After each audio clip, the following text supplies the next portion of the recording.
Welcome to Magic.ai, the operating system for hospitality. At Magic, we know an operating system is more than just software and systems.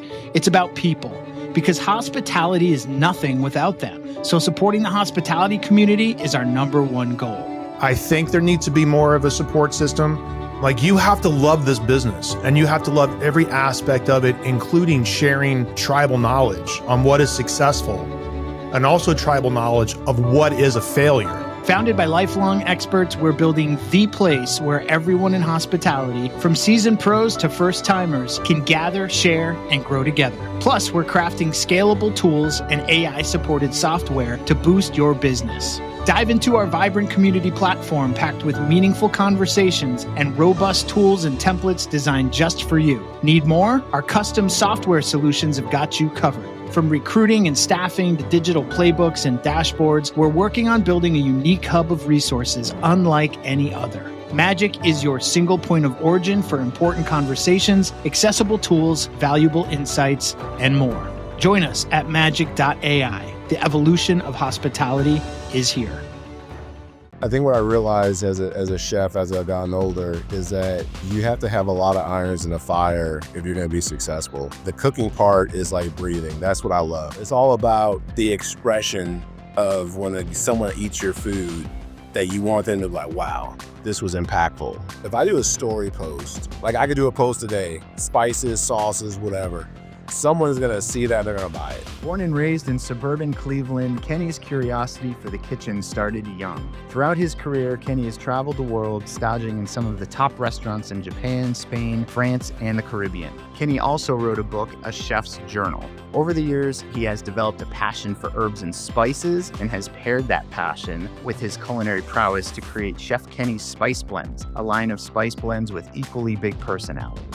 I would not be where I am without successes and failures or challenges that have come up that are out of my control, or having great conversations in the fellowship with other great chefs.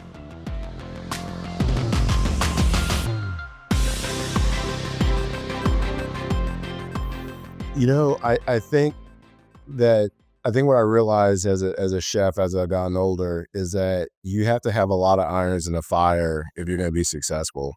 I think that the cooking part is like breathing. That's what I love. I could jump on a line. If I got to jump in a dish pit, that's therapy. That's just going in there and just knocking things out. But to think about it in a broad spectrum, I think you have to think bigger than what you're currently doing.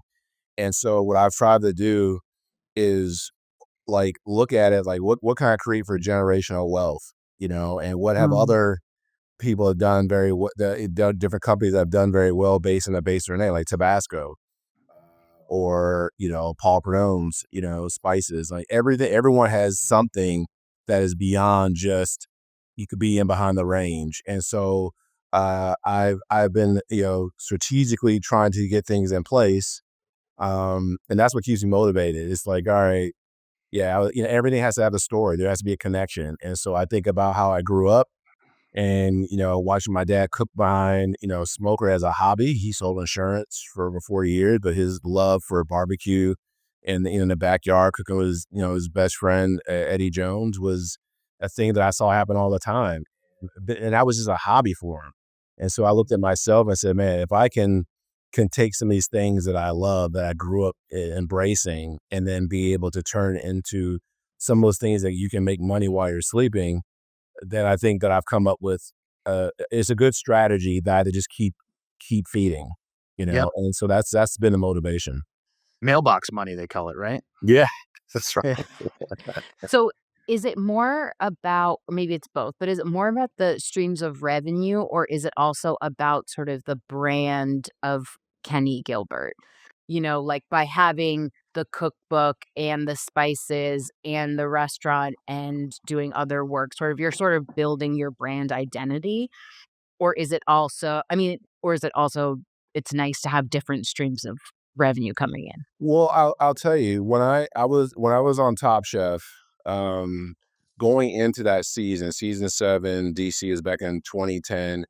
I remember going and said, okay, my whole life has been based on, spices, bold flavors, kind of this, Southern cooking with the international, influences. And so when I went on, I said, okay, I'm going to have millions of people watching. This can be my opportunity to kind of put my best foot forward with my spice blends and sauces and things like that. And so I remember specifically episode 1, and I did a dish that had it was a challenge where we had to break down chicken, peel potatoes, dice onions, and then if you got to the final part, you had to take all 3 of those main ingredients and make something. And then I did like this kind of a Moroccan dish where I took some Moroccan spices I put together pretty quickly and did with chicken, these potatoes, and these onions. And then so that was for me the starting point. And I said, if I can take that and continue to grow it into the restaurant that I would have open utilizing these ingredients, then I always have a resume that translates to where I'm currently at. I can always go back and say, hey, look at episode 1. Or look at episode 3 when Eric Repair loved the trout dish I did with the cinnamon coffee rub and said the fish was cooked perfect, it was seasoned perfect. I don't need anything else. It's like that was like a kind of like an automatic like blessing right there. So I just kept incubating that, and then so from there, everything that I do is starting with the foundation of what I love to cook, the spices, the sauces, and then how that affects the business moving forward, whether that be retail or whether that's inside the restaurant for what I'm cooking or what I'm able to sell from a wholesale standpoint for other hotels and restaurants. So it started at one foundation, and then the goal was like, all right, how can I keep it going? And that's kind of how I've been focused on it. That's Awesome. awesome. And 15 years have gone by, and I love that you still have Eric Repair's words in your mind. Like If that Eric that's Repair like, complimented a dish that yeah, I made, I too would remember it but 15 years that's later. powerful, right? Like that stays with you forever, and it just gives you like a little bit more momentum to keep identifying that authentic cook and chef within yourself, right? And trying to live up to what that expectation is that you have for yourself. I think that's cool.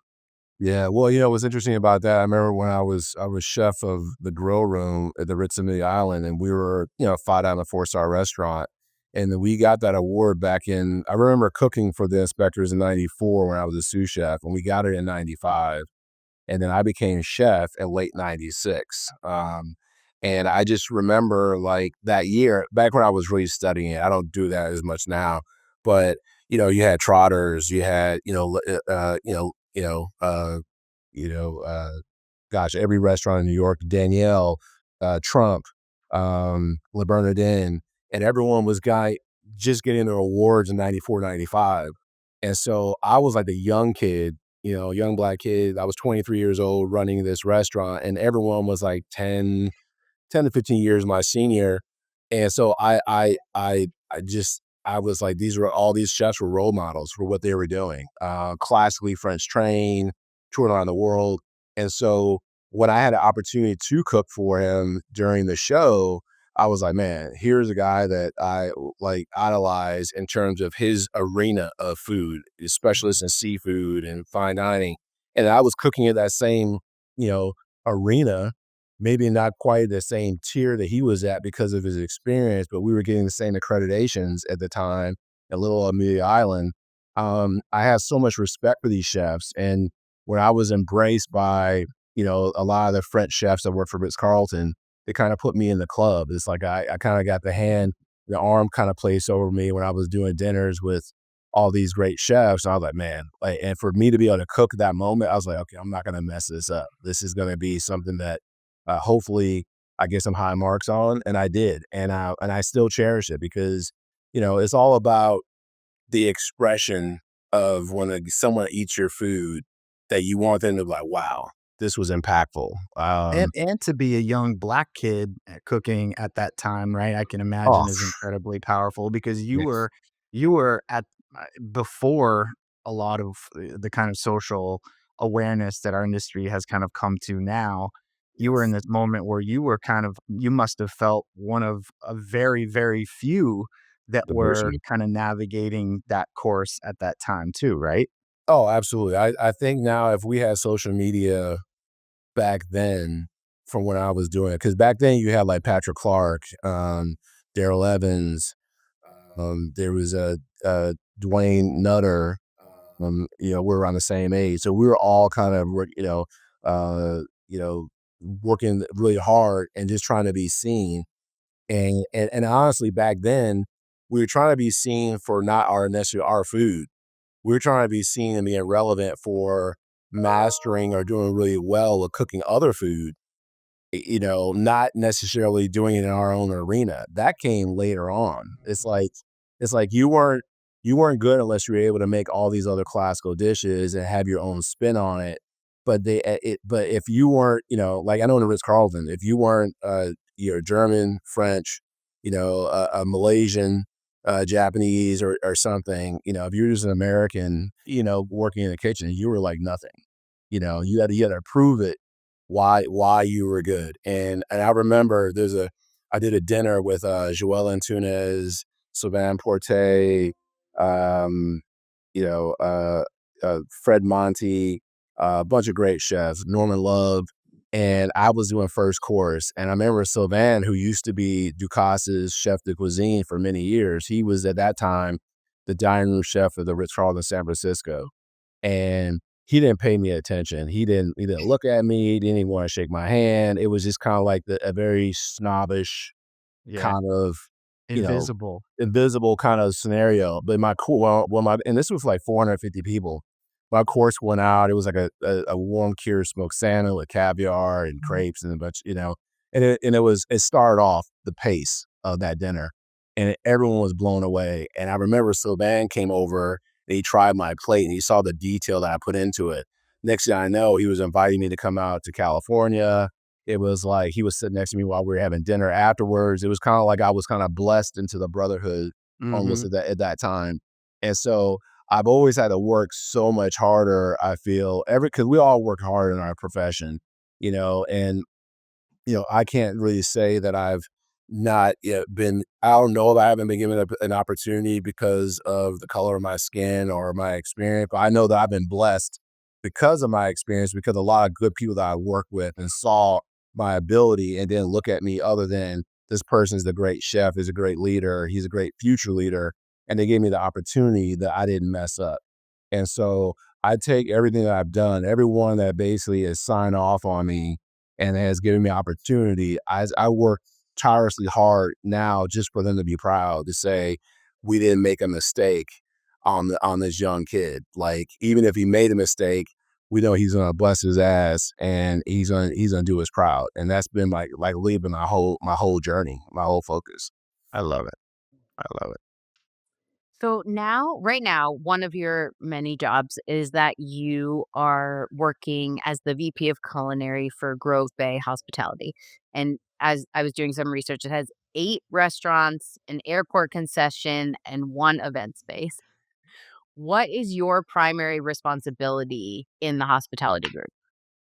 So my primary responsibility is overseeing all culinary operations and implementing processes and systems to help us continue to grow as a group. I feel that I come in and I see beyond just the culinary side of it. So they're kind of getting a very hybrid type of chef, as in, I look at everything, not just, running my own restaurants, and doing it at a very high level for a long time. I don't just look at just the food. I'm not just like barking as a chef. I'm barking as a restaurateur. And so I'm very process oriented. Thank God I worked for Ritz-Carlton, and growing up in that Mm. cultish type of environment that really that I really embrace as I became a man, and I was like 18 when I started, and it was there almost 10 years, my first tour, then like another 3 or 4 years.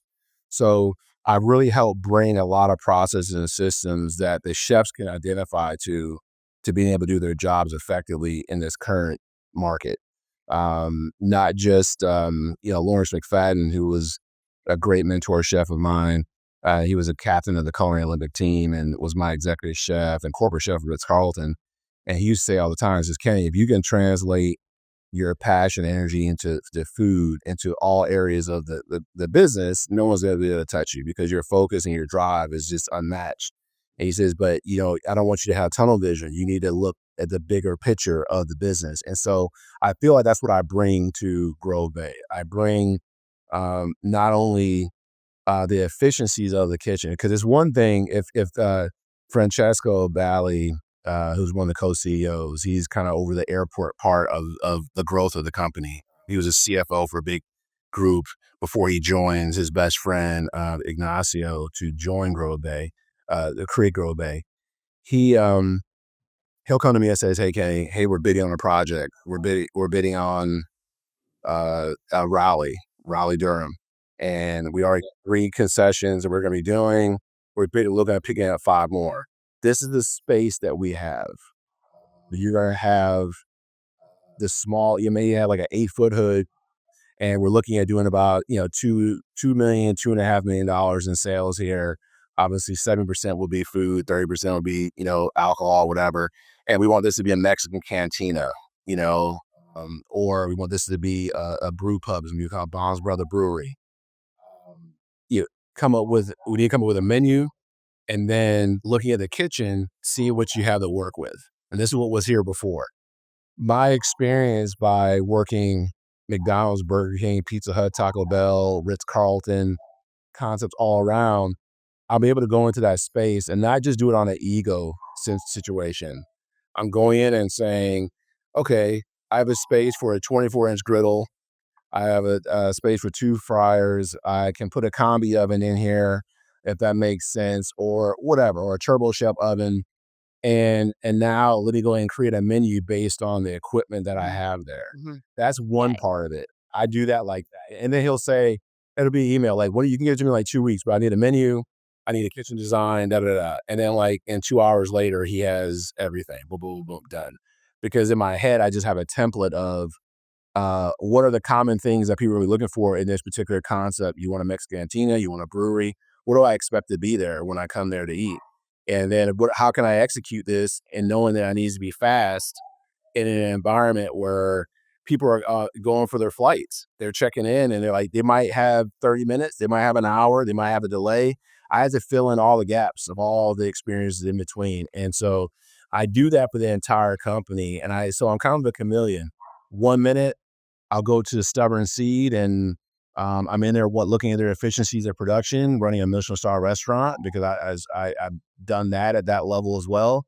Then I can go to they're doing like 7 million a year, making great profits at the bottom line. Then I can shift over to Bayshore Club that's doing like 15, 16 million a year, and look at like this seafood waterfront restaurant, and I'm looking at the volume that's being put out of there, and I'm looking at, you can push it a little bit more on these details, or you should have this option of these dishes.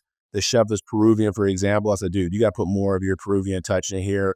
Bring some of the more of the mom and pop things that your ceviches are always fire. That's great, but like, let's take it to like, you should have something that's signature in each category. And so I had to go in there and mentor and develop, as well as look at like, oh, why is there an issue with the food costs here? Is it necessarily because of the way they're handling it, or is it because of our purchasing power? All right, we're buying this amount of fries. We need to get this deal with, this company, Weston, or hey, we're getting this oil in for our fryers. Let's get this system, and it's going to help us. So I had to pick apart a lot of different things and educate different people a part of the different divisions that help roll everything up. So I could be talking to the director of purchasing, and he may not know, he doesn't know what I know in food, but he knows the idea and the art of purchasing, but he's not looking at it like, I'm like, dude, just take the top 10 things that we're moving a lot of weight of, and that's what we need to get the deal. Like we need to go to the chicken, producer. We need to go to the dairy. Let's look at the amount of tomatoes that we're using. Like, let's start hitting some of these other areas, and that's how we're going to get on leverage for purchasing power. And so I have to peel back every aspect of what it is to be a chef, and knowing that I have a lot of people that basically really listen to everything that I have to say, and how it makes an impact on our bottom line to a dollar to the bottom line. I mean, we dropped, I think, almost a point of food costs just in the first year I've been with the company, just because of strategically the way that we've been handling things and how I've been calling out the big broadliners. I'm like, trust me, there's a whole nother little department, in a little room off to the corner that's like, oh man, they're moving a lot of flour, a lot of this. Let's go ahead and increase this up by 25 cents, 35 cents. They're not gonna pay attention. They're not gonna pay attention. And I'm like, nope. I was like, we had to challenge them because they will get us. And then all of a sudden we're in a meeting and they're like, the CFO, he's like, oh, so why is why is the cost up over here? I said, because they increased from what we set up. I was like, we need to get them locked into a contract for like at least, 30 days, 90 days at a time. So we can say we're locked in, because otherwise they're just going to increase it as they see, the volume there. They're going to, oh, we have an opportunity. Let's add another 15, 20 cents. That translates to a lot of money. And so I have to not only come in there as a visionary and saying, hey, we should be doing this with this restaurant and putting this quality of food out in this scenario to be able to help promote and push, but also, hey, let's make sure these guys are not buying from anywhere else. They're not magically buying truffles and just sneaking that into a dish. I was like, we have to look at what they're buying and hold the vendors accountable to what we're purchasing and get them locked in. So it's a lot of different things. I eat a lot, so like I have to go to these places and test things out and make sure they put the food out fast. And then sometimes I have to be on the line cooking and showing them how to do it. Like, no, this is how you do a smash burger properly. I literally just did that up in Rhode Island. I changed all the restaurants. They had to be smash burgers. This is a blend. I was up there literally demoing with every cook. This is how you do it. Taking videos, loading it up into formats for everyone to see. It's a lot. You got to do it. You got to do it. You mentioned on a couple different occasions there's the word systems, and it's a word that I love, and I know that you're a systems guy through and through. Can you talk a little bit about what those systems are, and also kind of how they support the structure of the group so that, you are able to offer your best value to the organization? Yes. So, Ritz-Carlton is very SOP driven, standard operating procedure driven. And so everything had a process for a process for a process. And so I've kind of taken that same idea. Our director of training is Kevin Cooper, super smart gentleman. He's like kind of like the epitome of process and systems. We work really well together, and what we've done is there's an app called Safety Culture and Adapt, and this app has the ability to create little videos, however short or long you want them to be. And so we've implemented this into our infrastructure for training so that everything has not only a SOP, but also this is how it goes out. This is how the dish goes out. This is how you wash your hands. We have critical food safety audits so that every day that the chef is able to take their phone, which they're going to have in their hand anyway, go around and turn on the hot water. Is it registering 100 degrees? Prove it to me. Take a video of it, with the thermometer there. Does the hand snake have everything it needs to have? Is there a waste basket nearby? Do you have paper towels in there? Do you have the antibacterial soap ready to go? You then going into the dish area, do you have your quat test strips, or you have a high temp machine, or you have a low temp machine? We hit all these things. So they have to turn these audits in every day, critical food safety audits. And then as an example, with a back of house audit, they have to turn in, until they pass 3 months in a row with over 90% and above, they have to turn in every week. By Tuesday by 5 p.m., they have to do a full audit of the entire restaurant. And that's showing that they hit up every aspect of what we're expecting to do just in their daily job duties. And, an example, a cook that comes in is working garbage egg. They come in, they grab the clipboard.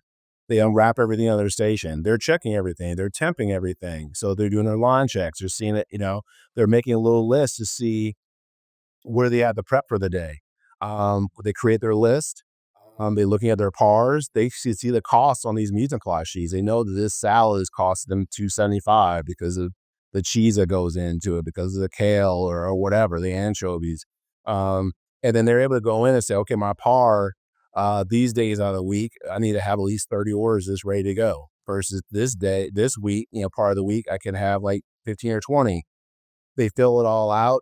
They put their initials, their name, and then the chef that comes by that does his back house audit needs to take a picture of that, showing that that cook is actually utilizing this tool. And then that way he can go in and know that everything was unwrapped. He can taste stuff. I tell him all the time, and this needs to look like the best buffet ever. That I just wanted to start eating it. If anything that is not looking picture perfect or delicious, start over, throw it in the trash, or doing it again. And so that's just one example of a cook that has to come in and start their day. Then the chef has to inspect what he expects, or what I expect is making sure that all these things are done. And that goes every single station. That goes into the walk-in cooler, that goes in the checking gaskets, that's making sure that the coolers are clean. How often are they sweeping and mopping the floors? If their mats are down, how often are they shaken out and cleaned out and then put back in line? Are the staff in uniforms? We take pictures of staff. It's literally all that. And if they follow all these processes, it's literally the last 30 years of my life that I put into this checklist.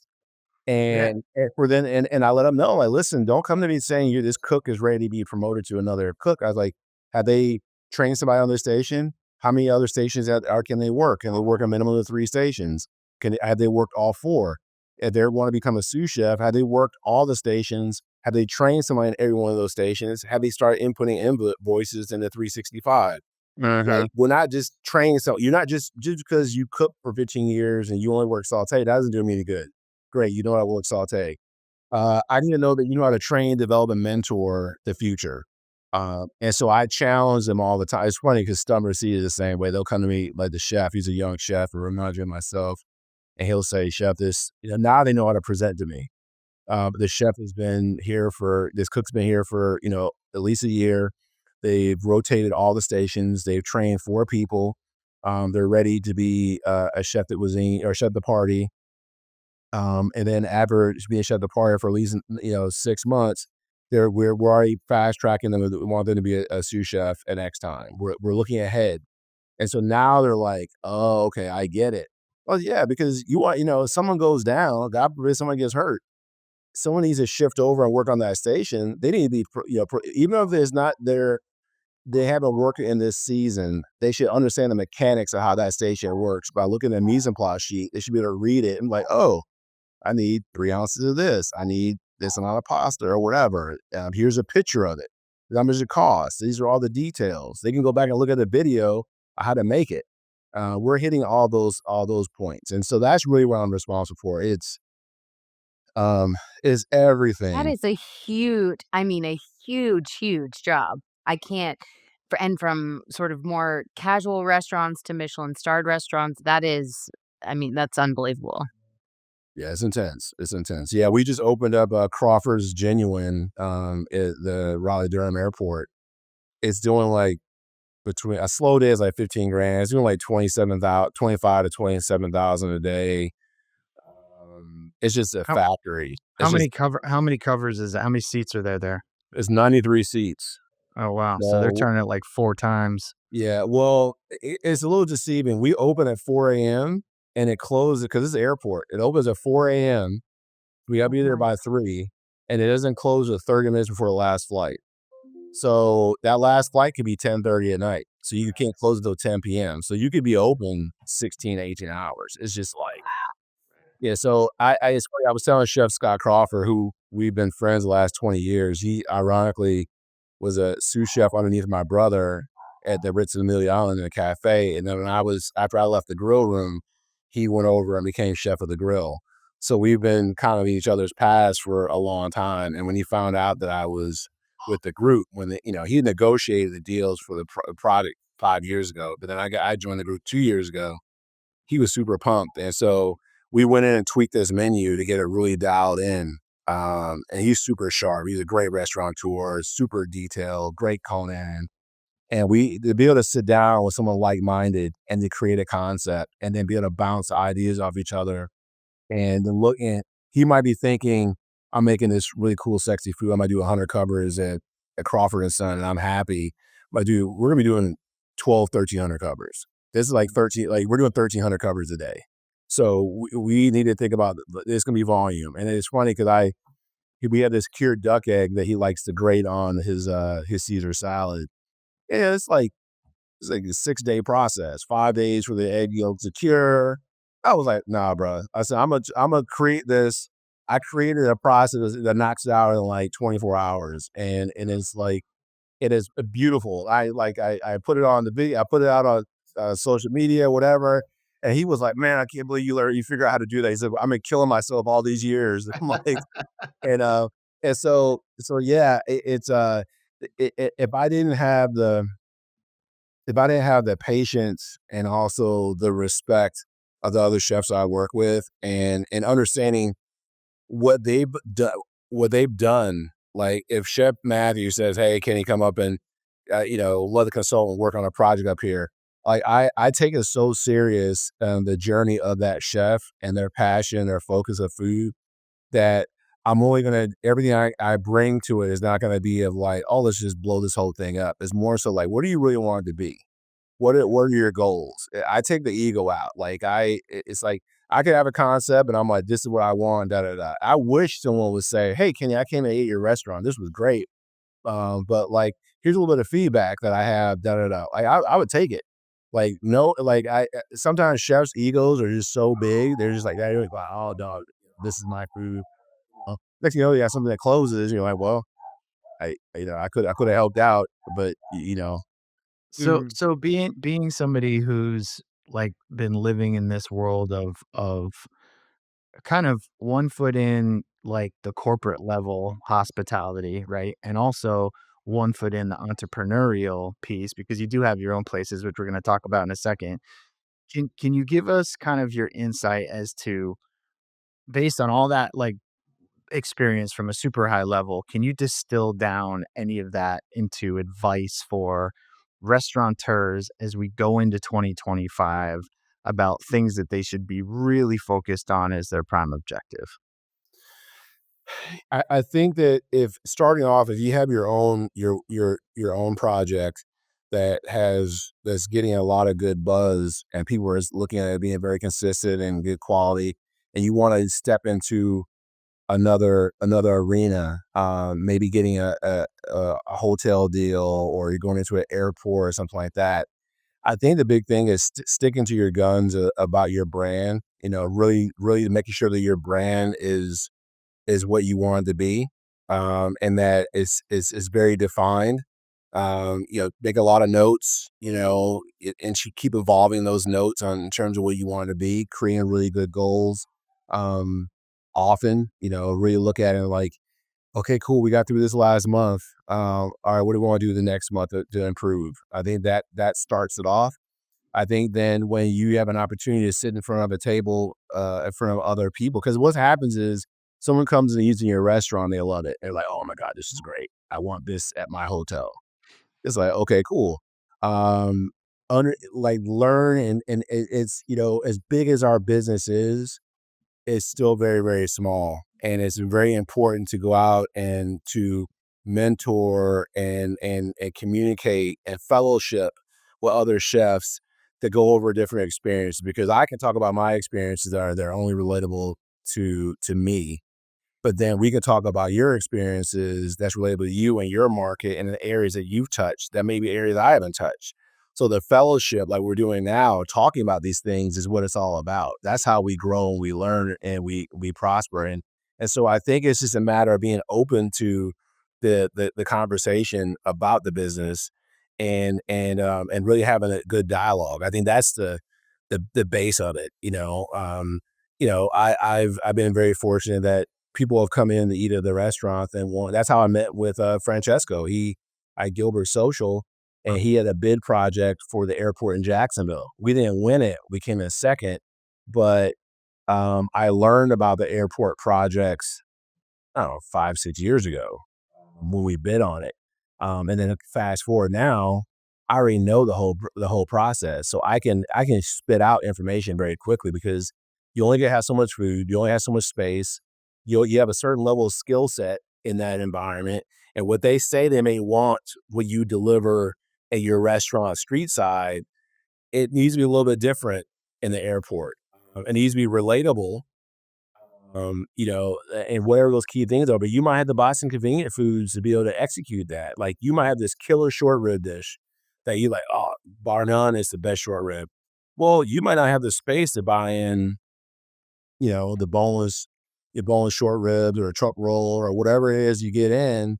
You might not have the space to do it. So guess what? There's a great short rib product out there, by CAB that is braised, very neutral and plain, sitting in a little demi that you can then take and stake all that demi out, infuse it with the herbs that you want and whatnot, and wine or whatever, and then you can recry back it with that reduced sauce and just have it in a sous vide, and then put it back in a pan, glaze that bad boy up, and put it with whatever accompaniment you want, and you saved hours Time. and time and Yeah. labor, you Yeah. know?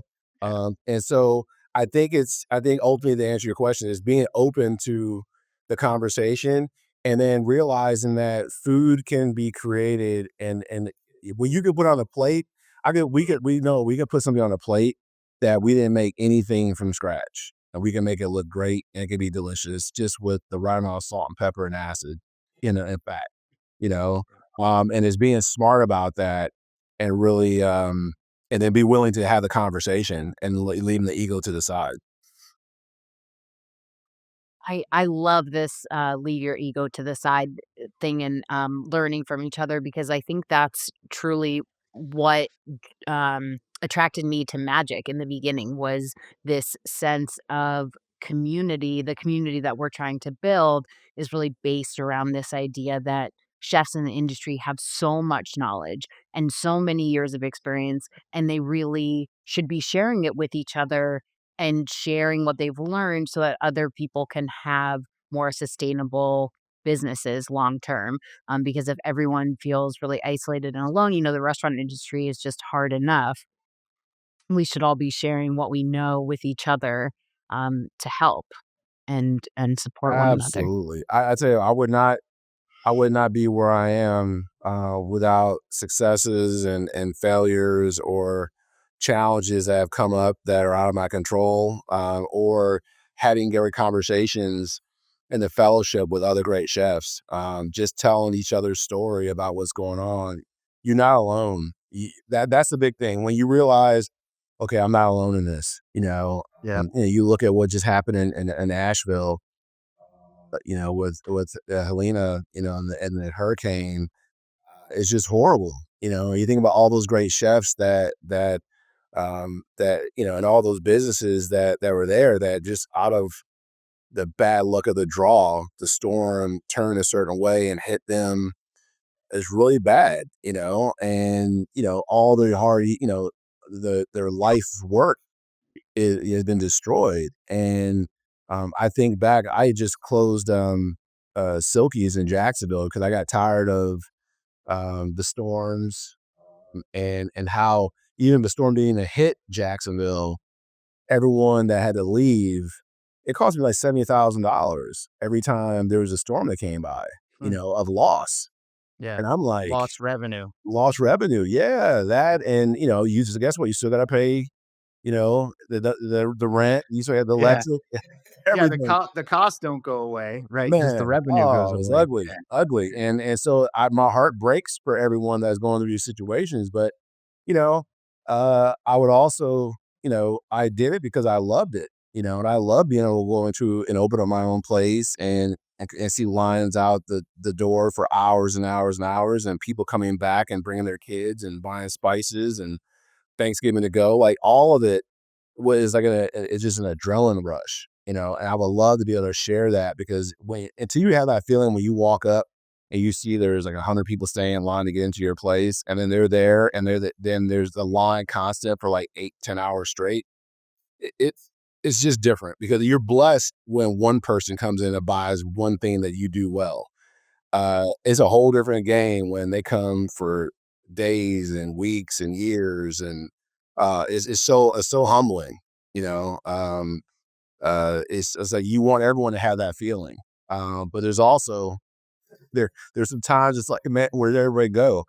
Where's what happened? You know, it's a very interesting business that we're in. Can you tell us about your place now, House of Birds and Drop Biscuits? What's it like running your own restaurant compared to working at Grove Bay Hospitality? Because you're doing both.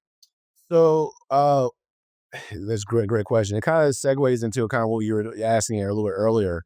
Like when I started up my restaurants, I knew that I wanted to have the spices and sauces in there. So under Gilbert's Underground Kitchen was the first one I ever opened. Then Gilbert's Social, and then I moved on to Silky's Chicken and Champagne Bar. And when I opened up Silky's and Chicken and Champagne Bar, I said that after doing the project with Francesco for the bid for the airport, I said, I want to create something that someone's going to say, hey, we can drop this into an airport. Like it'll be very easy. Counter service, because of whatever, and hey, with the lemons we were given during COVID, I was like, okay, I'll make the best lemonade I possibly can. We found a space that already had kind of counter service vibes. And I made it work with 2 fryers, a 24-inch griddle, a convection oven, and like a little 5-burner range, little oven up front.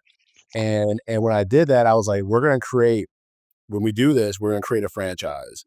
I said that's the next tier, is that we can create this space to be kind of like our test kitchen, our test restaurant, and then we're gonna create a franchise off of that.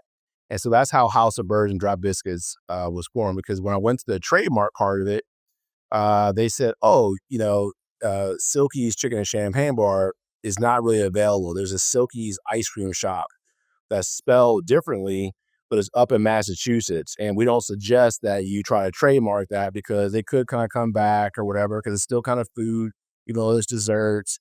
So then I had to come up with another name that I could then have the trademark for it. So I came up with a bunch of different names, and then House of Birds and Drop Biscuits was kind of wasn't out there. It was a very unique name. And so I worked on I contacted a company, franchise development company, and hired them. They cost like $25,000 to do all the documents, get everything locked in. And so we went through that process, and we got it completed last year. And so when I was offered the position for VP of Culinary for Grove Bay, they told me, they said, listen, we would love to be able to have one of your concepts. We have this development called Regatta Grove that's opening up, and there's going to be 5 chef-driven concepts. We want you to be one of the chefs.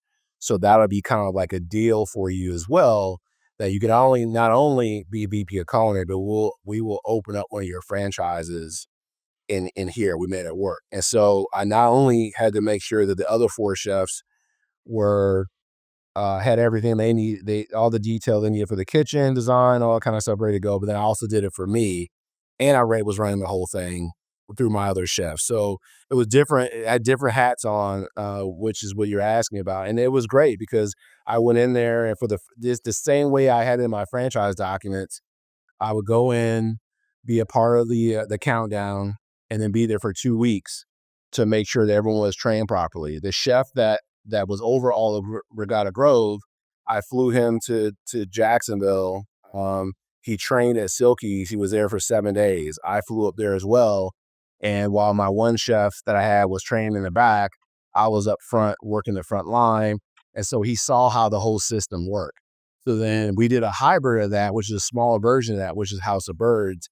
So I was on my book tour at the time when we were in a process of opening. I was in California. And so I had him doing videos, the same type of videos we do through Adapt, showing them how to make the biscuits, how to prep the chicken, how to make the sauces.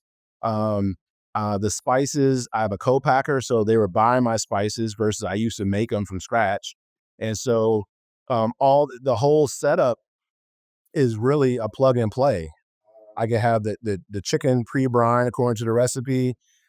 I have a co-packer that I'm getting ready to have for the biscuits here soon. That I met up here in Carolina. But they currently make them now. And a lot of the sauces, I haven't flipped that switch, but I already have a co-packer that already tested all the sauces that I can do not only retail, but also in gallons. So this has been... He's ready to go. He's ready to go. Kenny, you are on another level.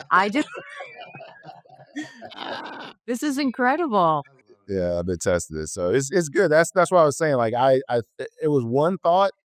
Now everything carries into the one concept. And so the next future, franchises that open up, the chicken's gonna be ready, the biscuits gonna be ready, the sauces and spices, they're gonna be able to open up. It's gonna be consistent. The marketing, all the details are done, and so I don't even have to think about it. Like it's if we do a menu change for seasonality or whatever, it's kind of like I look at like McDonald's. They always bring back the McRib at some point, right? It'll be the same kind of thing. Around this time of the year, I'll have X amount of specials that align with that, like from a global standpoint that everyone can enjoy. We'll have things that are regionally specific. Like right now we're in Miami, so there's some things that are, we do a lot of jerk, a lot of guava and coconut and tropical flavors and some certain things that the guests love. But then if we went out and Texas or New Orleans or whatever, we would then bring in more local, vibes, based on where it's at, along with the traditional. What's the first thing that you do when you wake up in the morning?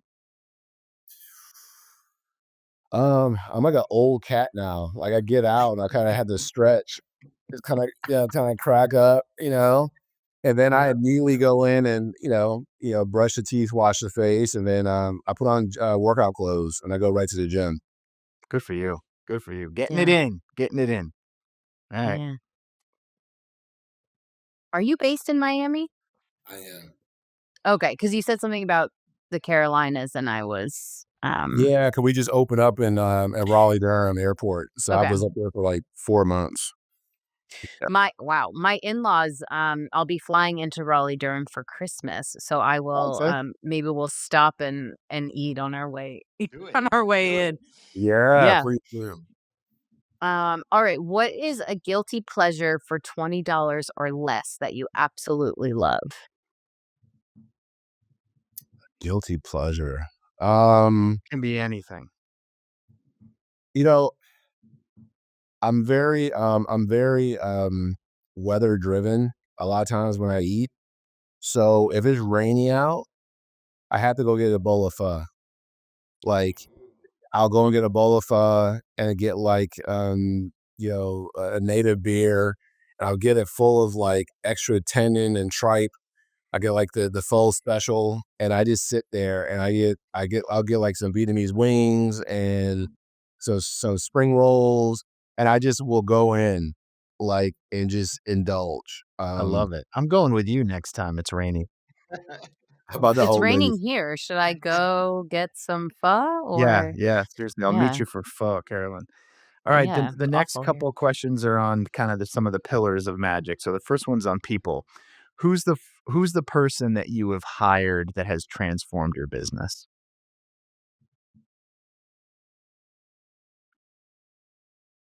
And you can drop a name or not, whatever you prefer.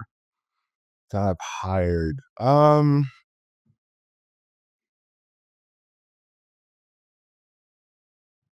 Man, that's a hard one. I would have to say, back in the day, um, Omar Koyaso. He was he came out of culinary school, um, young kid, in the fast cars and smoking a lot of weed at the time.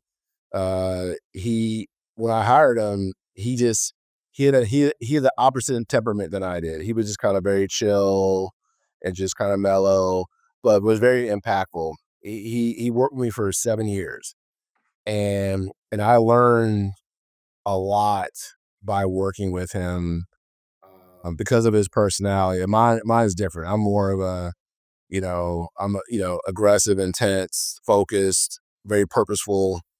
This is how it is. We're gonna keep it going. I'm there with you, but there's, it's a very intense atmosphere, and he brought the balance and worked with me for like 7 years, which I give him the credit to be able to do that for that long.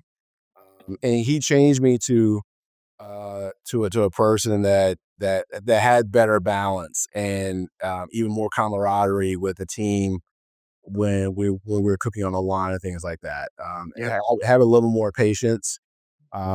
He helped me with that for sure. Yep. So I Yep. would say Omar. Yeah. Awesome. What is the most successful marketing decision you've made for your business? Um, oh, that's a hard one because Mark is so, I think for me, the most impactful has always been sticking to social media, like Instagram stories. I find that if I do a story post, is more impactful for me than an actual post. So stories that just disappear after 24 hours, I could put whatever. And like I could do a post today, spices, sauces, whatever. Someone's gonna see that, they're gonna buy it. Even if it's just one. And I feel like that is a for me, that's been the best one. I mean, I've spent tons of money on like Bolster Media was my PR company for a long time. 2,500 to $4,000 a month, which is just Yeah. crazy money. Yeah. PR is expensive. And it was great for my book. When I did my book tour, it's like having Nicole, who I call the PR Yoda. She's absolutely amazing. I love Nicole. She's like a sister to me and a really good friend. And she not only educated me on how it works, and she never gouged. She always was. She didn't just take any client either. Is she only took the clients that she actually thought was she was going to make an impact with, and she really taught me a lot. And so I thought that she did an amazing job. I mean, the amount of publications that I was in, I was like 40, 50 plus. I mean, and every city I was in, I was doing like TV, pocket. Like she had me hustling. Like You were on tour, baby. I was on tour. I was wore out. So I would say social media and then PR. I think PR is very necessary. I don't think you need it all the time. I think when you first open up your first year, you should dedicate a full year from there. And then I think you should then go into like use them as you need to, kind of like, I'm forgetting the term they use on, but it's use them as, you know, as often or as little as you need to, but I think you always need to have it, because I find that their Rolodex is great, but after a year, the Rolodex is gone. Like, Yeah. they've already used up everything, and so the only thing you're gonna get is the same thing the next year, probably with that same one, and it's like, does that really translate to butts and seats? Yeah. And Did then it? you start getting that piddly, like, Oh, okay, we're looking for chefs who makes the best Thanksgiving sandwich the day after Thanksgiving. You're like, okay.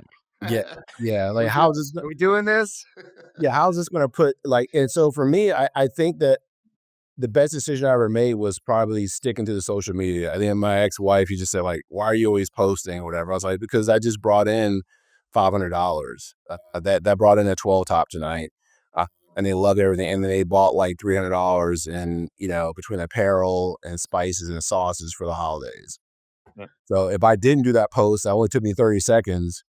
Like we wouldn't have made, that $1,200 Yeah. as an example. Yep. All right, the last one is technically on software, but it can be whatever answer you want. What's the one tool that you use every day? And like I said, it doesn't have to be software. It could be like a knife. It could be, you know, your earbuds, like whatever. So, I mean, obviously my phone is the major one, but I would say within my phone, I use like Office, Microsoft Office by far. Mhm. Excel and Word are the top two that I use. I could be stuck in traffic in Miami, and then chef can say, "Hey, chef, do you have the recipe for this or that, or can you give me a recipe for whatever?" I can type it up on Word, set it up, save it in the master file for that section of the restaurant group, and then attach it to them, and they have it in X amount of time. Or Nicole from Bolster Meal will say, "Hey, Kenny, I'm looking for a recipe for this publication. They want to know about biscuits around Thanksgiving, blah, blah, blah, blah, blah." And I'm like, all right, boom, boom, boom, done. And so those are very quick. Then, Excel, they're a lot more, spreadsheet based. I do a lot of my mise en place sheet. We have they call master sheets. It's one master file that has all mise en place sheets, prep sheets, order guides per vendor, mock schedules. I keep adding to the master sheets, and then I can just add a chef or whoever into them fold and share them on there, and they have access to everything. And then they don't realize it. They're getting literally what I can do. It seems like it's very quick. Like it's like the last 30 plus years of my life that I organize, The access is a whole different thing now, right? Yeah. So But do you have a master smallwares list somewhere? I do. Okay, I'm gonna hit you up for that. Yeah. Because I need a master smallwares list in my life. That's like the one thing I always get. Anytime we go to like help open a concept or do something, and I'm like, oh, that's right, smallwares. Okay, how many whisks? How many ladles? You're like, oh, Yeah. you drive yourself crazy. Well, you know what I've done is I've gone through Webstaurant, and I'll go in and I just go shopping, and then I have a platinum handler for me. Account. Yeah. Yeah, and I just say, hey, will you just save this under RDU Crawford's 2024 smallwares, and then I can go back and I can just keep tweaking it, based on the needs. And next thing I know, then it's just saved. This is right there. It has everything already ready to go.